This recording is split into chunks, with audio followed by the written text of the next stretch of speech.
Good morning, students. Okay, we already completed our first chapter. Okay, Introduction to Information Technology. Okay, today we will going to start chapter number 4, that is Cyber Law. Okay, Cyber Law आपण आज बघूया, सुरुवात करूयात. Chapter number 2 and 3 हा जो आहे तो थोडा लेंदी आहे, त्याच्यामुळे तो आपण नंतर बघूयात आणि त्यासाठी आपल्याला खूप टायमिंग द्यावा लागणार आहे, कारण की it is a coding part. Okay, प्रोग्रामिंगचा असल्यामुळे आपण तो नंतर घेणार आहोत. हा पहिला आपण थेरी पार्ट कंप्लीट करूयात. Okay, cyber law. Cyber law तुम्हाला माहिती असेल काय प्रकार आहे. सायबर क्राईम्स तुम्ही ऐकले असतील.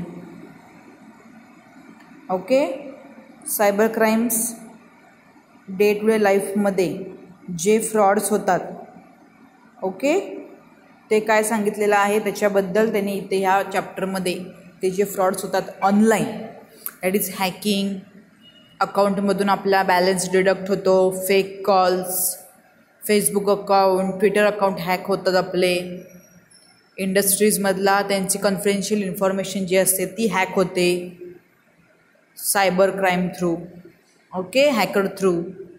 सो त्याच्यासाठी हे जे सायबर रिलेटेड म्हणजे with the help of internet आणि कम्प्युटरवरती जे फ्रॉड्स होतात त्यालाच काय म्हणतात, सायबर क्राईम्स. ओके, तर हे क्राईम्स अवॉइड करण्यासाठी त्यांनी काय केलं आहे, सायबर लॉज त्यांनी इथे डेव्हलप केलेले आहेत की कुठला लॉला, कुठल्या फ्रॉडला कुठल्या टाईपची पनिशमेंट होऊ शकते किंवा काय आहेत त्याचे, तर ते त्यांनी ह्या चॅप्टरमध्ये त्यांनी व्यवस्थित दिलेले आहेत. ओके, आणि मी परत एकदा सांगते, सायबर लॉमध्ये, सायबर लॉ पार्टमध्ये जे दिलं आहे बघा त्यांनी, cyber law IT act of India 2000, IT act of India 2000 हा जो पार्ट आहे तो त्यांनी सेल्फ लर्निंगसाठी ठेवलेला आहे. Page number 65 and 66. ओके, मी आत्ताच सांगून ठेवते तुम्हाला. हा जो आहे IT ॲक्ट, सो हा पार्ट त्यांनी काय केलेला आहे,